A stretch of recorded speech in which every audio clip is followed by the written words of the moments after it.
Mumbai local train દુર્ઘટનામાં 4ના મોત, ભીડ અને સુરક્ષા મુદ્દે સરકાર પર આક્ષેપો।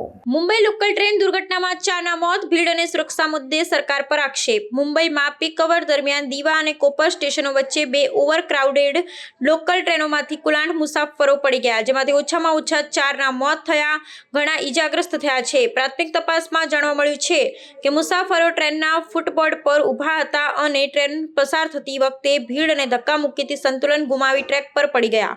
મૃતકોમાં 30 થી 35 વર્ષની વયના યુવાનોનો સમાવેશ થાય છે અને ઈજાગ્રસ્તોને તાત્કાલિક હોસ્પિટલમાં ખસેડવામાં આવ્યા છે। આ દુર્ઘટના બાદ શિવસેના યુબીટીના નેતા આદિત્ય ઠાકોરે ગંભીર આક્ષેપ કર્યા છે। તેમણે જણાવ્યું કે આવી ઘટનાઓ નવી નથી અને રેલવે મંત્રાલયે વારંવાર ચેતવણી છતાં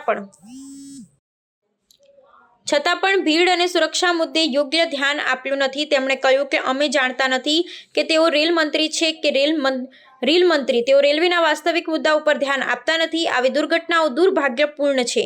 મહારાષ્ટ્રના મુખ્યમંત્રી દેવેન્દ્ર ફડણવીસે પણ દુઃખ વ્યક્ત કર્યું છે અને મૃતકોના પરિવારજનો માટે સંવેદના વ્યક્ત કરી છે। તેમણે રેલવે વિભાગને તાત્કાલિક તપાસ શરૂ કરવા અને ભવિષ્યમાં આવી ઘટનાઓ ન બને તે માટે જરૂરી પગલાં લેવા સૂચના આપી છે। રેલવે બોર્ડે હાલના અને નવા રેકમાં ઓટોમેટિક ડોર ક્લોઝર સુવિધા ફરજિયાત બનાવવાનો નિર્ણય લીધો છે, જેથી મુસાફરોના જીવ સુરક્ષિત રહી શકે।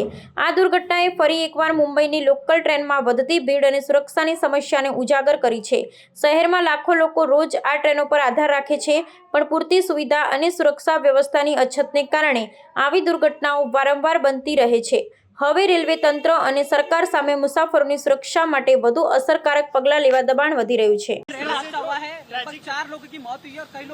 आज सुबह का जो हादसा है वो दुर्भाग्यपूर्ण है, लेकिन नया नहीं है। पिछले कई सालों में आप देख रहे हो बहुत सारे हादसे ऐसे ही रेलवे के साथ होते हैं, लेकिन जिम्मेदारी कोई लेता नहीं है। रेल मंत्री है कि रेल मंत्री ये पता नहीं है। सिर्फ इनॉग्रेशन करो, अलग अलग आवाज में कोई कॉमिक भाषण दे दो, लेकिन जो असली मसले हैं रेलवे के, जो मुद्दे हैं, उसी पे उनका ध्यान नहीं है। ये दुर्भाग्यपूर्ण है।